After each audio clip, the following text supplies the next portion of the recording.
가진 것 딱 하나, 집 한 채인데 그 집값 좀 올랐다고 나라에서 주던 기초연금을 끊는다니 너무 억울하시죠? 누구는 비싼 아파트 살면서도 연금 잘만 받는다던데 왜 나만 안 될까 싶어서 밤잠 설치는 분들 정말 많으십니다. 그래서 제가 수백 페이지 넘는 보건복지부, 국토교통부의 공식 자료들을 샅샅이 뒤졌습니다. 이 영상 놓치시면 부부가 15년간 받으면 1억 원이 넘는 기초연금 억울하게 날리실 수 있습니다. 반대로 이 내용만 제대로 아셔도 부부 합산 매달 56만 원 넘는 용돈 챙기실 수 있습니다. 오늘 영상 끝까지 보시면 세 가지를 얻어가실 수 있습니다. 첫째, 더 비싼 집에 사는 친구가 기초연금 받을 수 있는 비밀. 둘째, 얼마짜리 집까진 안심해도 되는지 정확한 커트라인. 셋째, 스마트폰으로 우리 집의 정확한 기준 가격 확인하는 방법까지 제가 옆에서 알려드리는 것처럼 쉽게 설명해 드릴게요. 내 돈 지켜주는 복지기 TV 지금 출발합니다.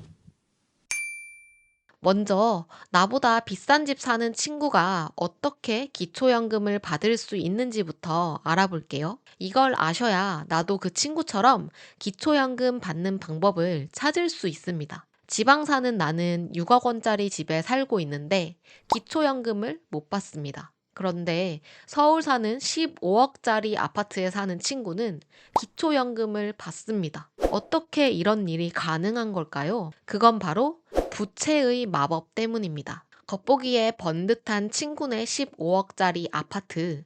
그게 정말 다 친구 돈일까요? 기초연금을 받기 위한 재산을 계산할 때 집값에서 빚을 빼줍니다. 예를 들어 볼게요. 서울 친구가 15억짜리 아파트에 살지만 사실 그 집을 살 때 은행에서 10억을 빌렸다면 어떻게 될까요? 나라에서는 이 집을 15억으로 보지 않습니다. 15억에서 빚 10억을 뺀 딱 5억 원만 이 친구의 진짜 재산으로 봅니다. 자, 이제 한번 비교해 보세요. 지방에 6억 원짜리 집이 있는데 빚이 하나도 없는 최 선생님, 서울에 15억 원짜리 아파트에 사는데 빚이 10억 원인 박 선생님. 누가 더 부자처럼 보이시나요? 겉모습은 서울 박 선생님이 훨씬 화려해 보이지만 기초연금 계산기는 빚 없는 지방 최 선생님을 훨씬 더 큰 부자로 봅니다.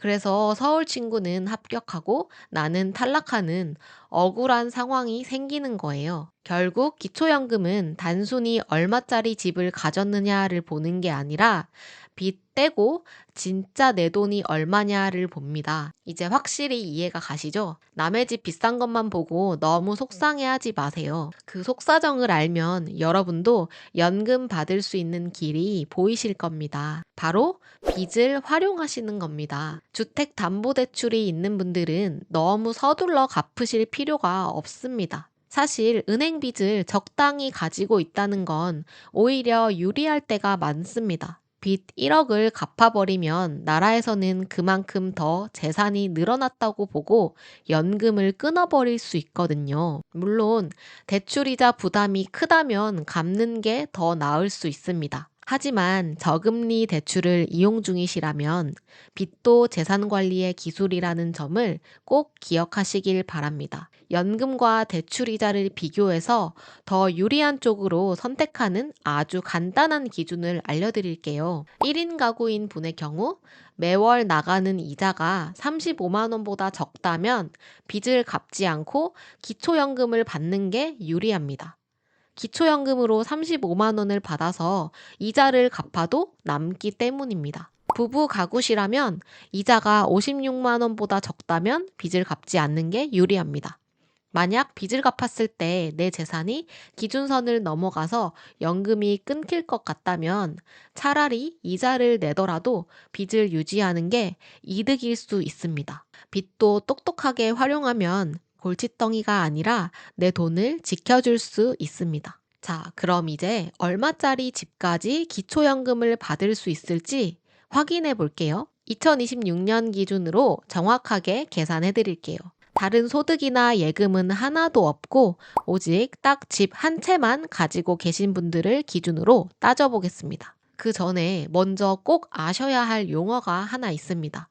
바로 공시가격입니다. 부동산 가면 붙어 있는 가격, 즉 우리가 실제 거래하는 가격은 시세라고 합니다. 그런데 이 시세는 짧은 기간 안에 변동폭이 큰 편이에요. 그래서 나라에서는 세금을 매길 때 쓰기 위해 공시가격이라는 걸 따로 계산해 둡니다. 여기서 중요한 점은 공시가격이 보통 우리가 실제로 사고 파는 시세보다 훨씬 낮게 책정된다는 거예요. 보통 공시가격은 시세의 60에서 70% 정도입니다. 시세가 12억이라도 공시가격은 8억 정도일 수 있다는 거죠. 기초연금은 바로 이 낮은 공시가격으로 계산을 하니까 집값이 좀 높다 하더라도 기초연금을 충분히 받을 수 있게 되는 거예요. 자, 그럼 대도시에 혼자 사시는 분 기준으로 한번 볼게요. 2026년에는 한 달 소득 인정액이 247만 원만 안 넘으면 연금을 받으십니다. 만약 공시가격이 8억 7,500만 원인 아파트에 혼자 살고 계시다면 어떨까요? 아니, 8억 넘는 집인데 연금을 준다고 하실 텐데, 네, 받으실 수 있습니다. 계산법은 이렇습니다. 집값 8억 7,500만 원에서 기본 재산액 1억 3,500만 원을 먼저 공제해 줍니다. 이 공제액은 최소한 살아가려면 이 정도는 써야 하니 이 정도 재산은 없는 셈 쳐드릴게요 하고 나라에서 미리 깎아주는 할인 금액입니다. 그럼 7억 4천만 원이 남죠? 여기에 재산 환산율 4%를 곱하고 12개월로 나누면 한 달 소득이 약 246만 원으로 계산됩니다. 기준인 247만 원보다 약간 낮으니까 연금을 당당하게 받으시는 거예요. 공시가격 8억 7,500만 원인 집은 시세로 따지면 12억이 좀 넘습니다. 그러니까 대도시에 12억 정도 되는 집 가지고 계신 분이 다른 소득, 재산이 없으시다면 기초연금 수급이 가능한 겁니다. 부부가구는 더 놀랍습니다. 대도시 기준으로 공시가격 13억 2천만 원짜리 집까지 괜찮습니다. 이걸 시세로 환산하면 얼마나 될까요? 무려 18억에서 19억 가까이 됩니다. 실제로 서울에 사시는 이 선생님, 평생 모은 돈으로 15억짜리 아파트 한 채 장만하셨습니다. 나는 집값이 비싸서 당연히 안 주겠지 하고 아예 신청도 안 하셨대요. 그런데 공시가격을 확인해 보니 10억 원이었고 부부 합산 기준인 395만 원보다 훨씬 낮게 계산이 됐습니다. 결국 신청하시고 나서 매달 부부 합산 56만 원 연금을 받게 되셨어요. 이 선생님이 이걸 몰랐다면 매년 660만 원이 넘는 돈을 억울하게 날릴 뻔 하셨던 거죠. 내 집은 15억 넘는데 포기해야지 하셨던 분들 절대 포기하지 마세요. 공시가격이 시세보다 낮기 때문에 커트라인은 생각보다 높습니다. 커트라인 다시 한번 정리해 볼게요. 다른 소득, 재산이 없다는 전제 하에 대도시, 중소도시, 농어촌마다 공시가격과 시세 커트라인을 정리한 표입니다. 영상 잠시 정지해 두고 확인해 보세요. 참고로 대도시, 중소도시, 농어촌을 구분하는 기준을 고정 댓글에 상세히 정리해 둘게요. 이제 내 집 가격이 얼마인지 정확히 확인해 볼 시간입니다. 시세는 부동산을 통해 쉽게 알 수 있죠. 하지만 공시가격은 어디서 보는지 모르는 분들이 많으십니다. 매년 새롭게 공시가격을 정해서 홈페이지에 게시해두기 때문에 스마트폰만 있으면 바로 확인해 볼 수 있어요. 먼저 네이버나 구글 검색창에 부동산 공시가격 알림이라고 쳐보세요. 홈페이지에 들어가시면 화면에 메뉴가 몇 가지 나옵니다. 아파트나 빌라에 사시는 분들은 공동주택 공시가격을, 단독주택에 사시는 분들은 개별주택 공시가격을 누르시면 됩니다. 그 다음엔 도로명을 입력해서 주소를 검색해 주세요. 단지명을 누르시고 동과 호를 선택하면 공시 기준일별 공동주택 가격이 나옵니다. 가장 최근에 공동주택 가격이 공시가격입니다. 이 가격이 여러분의 기초연금을 결정하는 진짜 가격입니다. 시세보다 훨씬 낮게 나오네 하고 안심하시는 분들도 계실 거고, 기준보다 살짝 높아서 탈락인가 하고 걱정하시는 분들도 계실 겁니다. 특히 공시가격을 확인해 보니 기준에서 딱 1,000만 원, 2천만 원 정도가 넘어서 걱정되시는 분들 계시죠. 여기서 포기하기엔 15년 동안 받을 수 있는 1억 원 넘는 연금이 너무 아깝습니다. 이럴 때 내 재산이 어떻게 계산되는지 그 숨겨진 원리를 알면 답이 보일 수 있습니다. 가장 중요한 건 부채의 영향입니다. 기초연금은 단순히 집값만 보는 게 아니라 거기서 빚을 뺀 순자산을 기준으로 합니다. 만약 주택담보대출 같은 빚이 있다면 그 금액만큼은 내 재산에서 확실하게 차감됩니다. 여기서 많은 분들이 놓치시는 포인트가 있습니다.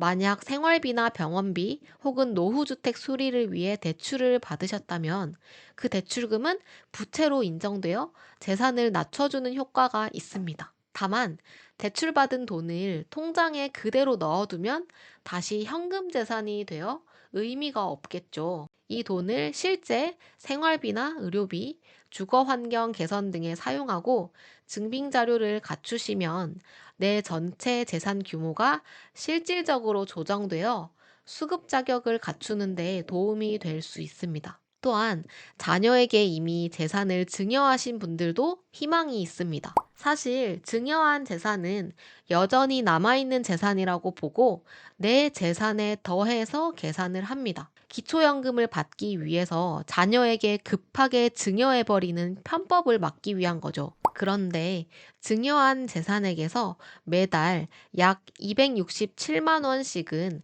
생활비로 썼을 거라고 가정하고 자동으로 차감해 줍니다. 이걸 자연적 소비라고 부르는데요. 1,000만 원을 증여했다면 약 3에서 4개월 뒤, 2천만 원이라면 약 7에서 8개월 뒤에는 그만큼의 재산이 산정 대상에서 사라지게 됩니다. 물론 대출 이자나 세금 문제는 개인마다 다를 수 있습니다.